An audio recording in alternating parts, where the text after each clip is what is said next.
এখনও আলাপ হচ্ছে। উনি প্রথমে যে বক্তৃতা দিয়েছেন প্রধান উপদেষ্টা সাহেব, উনি বলেছেন পুরো ঘটনাটা 6 মাসের যে ঘটনা এবং 6 মাসে কিভাবে সারা বাংলাদেশ আমরা সবাই সহ ওনার পাশে দাঁড়িয়েছি, কিভাবে আন্তর্জাতিক সমাজ দাঁড়িয়েছে এবং কিভাবে সর্বশেষ জাতিসংঘ দাঁড়িয়েছে।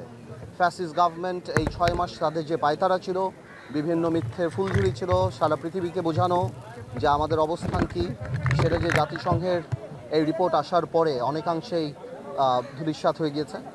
এবং আমাদের এই ঐক্য ধরে রাখতে হবে। আমাদের হয়েছেন এই ছাত্র জনতার আন্দোলনে, এই ফ্যাসিস্ট সরাউন্ড মুভমেন্টে তাদের আত্মত্যাগকে আমাদের ভবিষ্যতে আমাদের কোনো কর্মকাণ্ড জানি কোনোভাবে অপমানিত না করে, ছোট না করে। যে স্বপ্ন নিয়ে এই ইন্টারিম গভর্নমেন্ট হয়েছে তার 6 মাস শেষ হয়েছে এবং আগামী 6 মাস কিভাবে সামনের দিকে আমরা সবাই একসাথে কাজ করব, যেই কমিশনগুলির কাজ হয়েছে তারা কিভাবে আমাদের সাথে কমিউনিকেট করবে, সামনের দিকে আমরা কিভাবে করব, আমাদের কি কি প্রস্তাব আছে সেটা বিস্তরভাবে সামনে গিয়ে আলাপ হবে।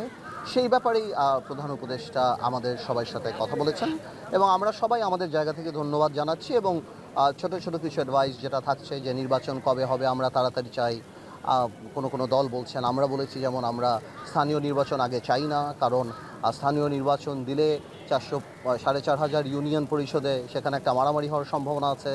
একটা জানেন আপনারা ইউনিয়ন পরিষদের নির্বাচন অনেক বেশি রক্তক্ষয়ী সংঘর্ষ সেসব জায়গাতে হয় এবং গ্রাউন্ড রিয়ালিটি আলাদা। আওয়ামী লীগকে গ্রাউন্ড রিয়ালিটি অনেকেই মেনে নিবে না। তো এই সন্ত্রাস যাতে কোনোভাবেও না হয় এবং স্থিতিশীল জানি থাকে এবং কোনো ধরনের কোনো সংস্কারই জানি জাতীয় নির্বাচনকে বিলম্বিত না করে। আমাদের তরফ থেকে বলেছি, অনেকে বলেছে, অনেক রাজনৈতিক দল আবার চেয়েছে যে স্থানীয় নির্বাচনটা আগে হলে ভালো হবে, বা এভাবেই করে আলাপ চলছে। ঠিক আছে,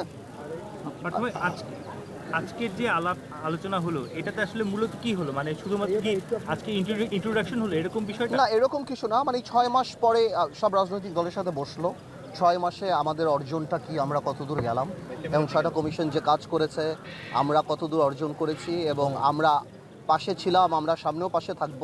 এবং এই যে আবার রিইউনাইট করাটা, এই যে মানে এত বড় একটা আত্মত্যাগ 6 মাস আগে, এতগুলি ছাত্র জনতার যে আত্মত্যাগ, সেটা জানি কোনোভাবেও নষ্ট না হয়। আমাদের এই অর্জনটা কোনো একটা সাধারণ অর্জন না। আমরা যেন নিজেদের স্বার্থে বা নিজেদের কোনো কারণে নিজেদের রাজনৈতিক উদ্দেশ্য হাসিল করতে ওইটাকে জানি আমরা কোনোভাবে আন্ডারমাইন না করি। তারপর কমিশনের নর্মাল আলাপ হচ্ছে এবং আমাদেরকে জানানো হবে, আগামীতে সিরিজ মিটিং হবে প্রত্যেকটা রাজনৈতিক দলের সাথে এবং সেখান থেকে ইনশাল্লাহ ভালো পজিটিভ কিছু বেরিয়ে আসবে। বর্তমান সরকারের 6 মাস আপনারা কি সন্তুষ্ট? আমরা সন্তুষ্ট, আমরা সরকারের পাশে আছি। যেটা ভুল হচ্ছে না হচ্ছে আনুষ্ঠানিক অনানুষ্ঠানিকভাবে তো আমরা সরকারের সাথে কথা চলছে। তো আমি মনে করি না বাংলাদেশে কখনো এরকম একটা সরকার আসছে যেখানে সকল রাজনৈতিক দল সবাই মিলে এই সরকারের পাশে দাঁড়িয়েছে, আন্তর্জাতিক মহল দাঁড়িয়েছে, জাতিসংঘ দাঁড়িয়েছে, সবাই। তো আমি মনে করি এটা জনগণের সরকার।